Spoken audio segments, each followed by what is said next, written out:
লন্ডনের Excel exhibition সেন্টারে অনুষ্ঠিত হল লন্ডন ইন্টারন্যাশনাল বোট শো। 16 জানুয়ারি সমাপ্ত 10 দিন ব্যাপী এই বোট শোতে বিভিন্ন কোম্পানির 10,000-এরও বেশি বোট অংশ নেয়। টিউলেট প্রেবন লন্ডন ইন্টারন্যাশনাল বোট শো নামের এই নৌকা মেলাকে প্রাণবন্ত করতে প্রতিদিনই রাখা হয়েছে বিভিন্ন ধরনের ওয়াটার স্পোর্টস।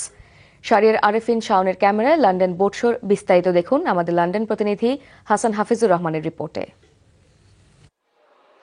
সাগরের বুকে দোর্দণ্ড প্রতাপে চলা এইসব জলযান ডাঙায় উঠেছে নতুন মালিক অথবা চালকের খোঁজে। 10 দিন ধরে জলযান প্রেমিকরা হন্যে হয়ে খুঁজেছেন তাদের প্রিয় নৌকাটি।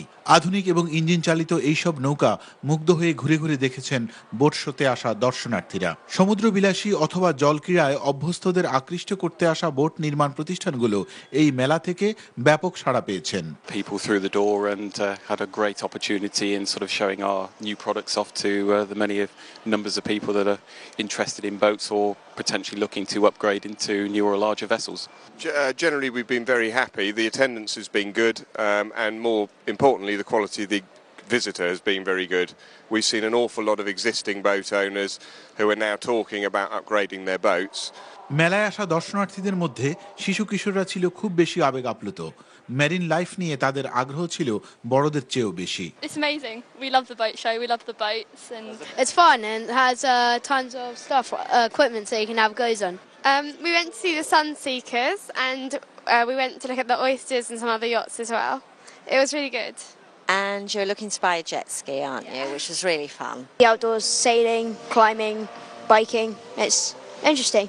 বোট শোতে অংশ নেওয়া প্রমোদ তরীগুলোর ভেতরকার বিলাসিতা 5 স্টারের আরাম আয়েশকেও ছাড়িয়ে গেছে। বোটের পাশাপাশি এর ক্ষুদ্র সংস্করণ এবং আনুষঙ্গিকতা নিয়েও সাজানো হয়েছে বিশাল পসরা। এবারের বোট শোকে প্রাণবন্ত করতে আয়োজন করা হয়েছে নানান ধরনের ওয়াটার গেম আর সেই সাথে হরেক রকমের পুরস্কার।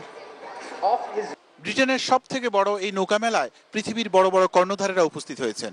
তবে এখানকার অধিকাংশ নৌকাই প্রমোদ ভ্রমণের জন্য, আর কিছু কিছু নৌকার মূল্য উড়োজাহাজের মূল্যকেও ছাড়িয়ে গেছে। Hasan Hafizur Rahman, NTV news, London.